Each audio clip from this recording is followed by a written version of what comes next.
Yeah, the scene right now is really just the trophies are out. The players are kind of waiting right now as the first team is being announced. And, you know, it is still really ruckus and a lot of chaos in here. They're starting to announce the first team.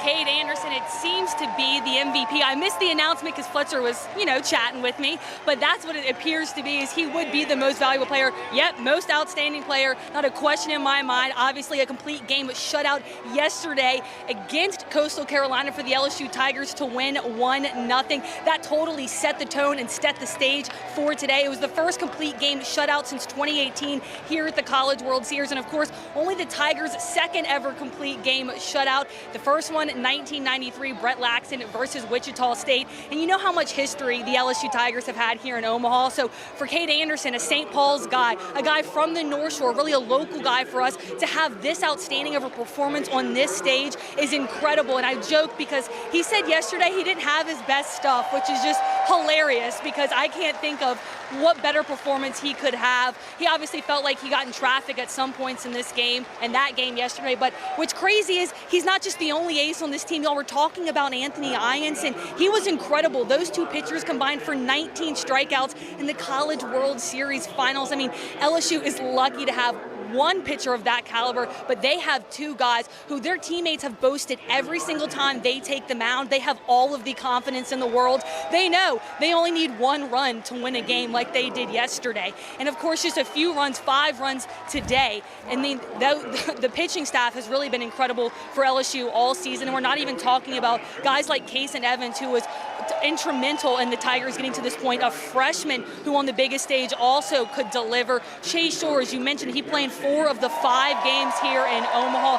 He was fantastic. LSU's pitching staff just incredible this entire time. Right now you have the coaches going across the stage. That would be pitching coach Nate Yeske. He's responsible really for the development of some of these guys. We saw Cade Anderson had some stuff a year ago, especially if you remember that midweek game against Southeastern. He looked like he could develop into a guy. He really did become that guy, and a big part of that is Nate Yeske. They have a special relationship. They hug very hard every time he comes off the field. They talk about everything to each other, as well as Anthony Ianson.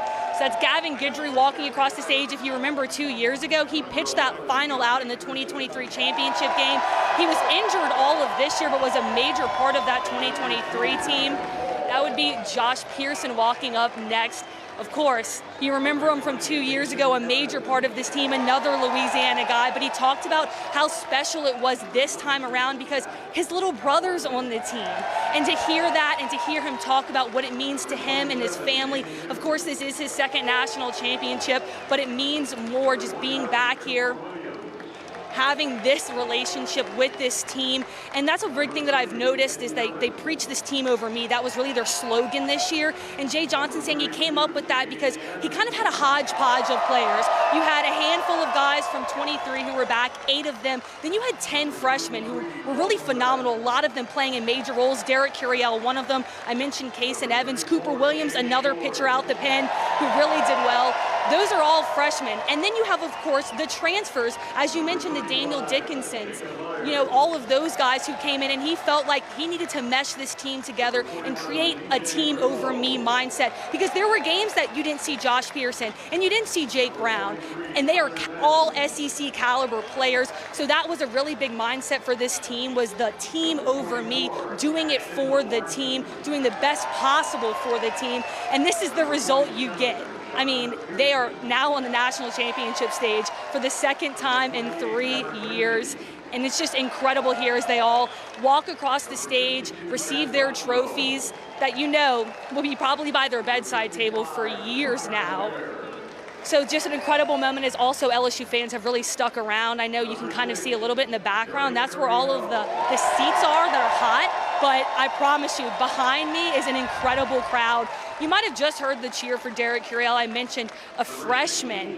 He was the leadoff batter for much of this year. He really, every time the call happened, he made it. He made it happen every time he took the play. And there's Ethan Fry behind him. He's another guy who was on this team 2 years ago who won a national championship ring, but after the Super Regional, he told me he was greedy. He wanted another one because he wanted to have a bigger role on this national championship team, and he did that. The designated hitter, And then, of course, the loud scream for Jared Jones, the hero Wednesday evening, the senior leader, the guy who wanted to come back to this team to do this, to lead this team to another national championship, be a part of another LSU Tiger national championship. And I'm telling you, the crowd is really loud. And the next up, you've got Daniel Dickinson, the second baseman, who came from a mid-major school. He talked about the transition to LSU.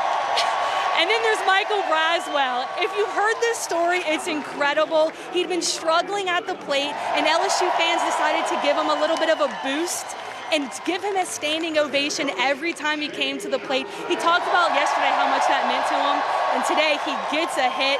And then there's Jay Johnson, the head coach of the LSU Tigers, second national championship in 2 years. And of course, I want to talk a little about his legacy.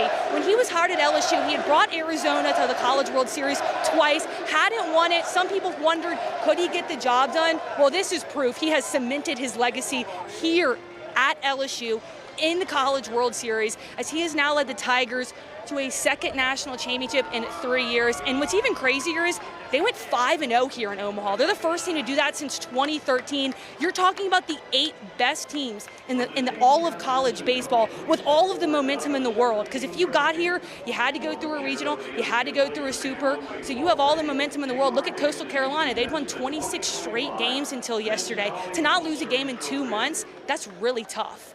Let's see what happens. I think we're about to do a little bit of an interview with Jay Johnson on stage, but let me tell you, it's incredible what the LSU Tigers were able to do here. Guys?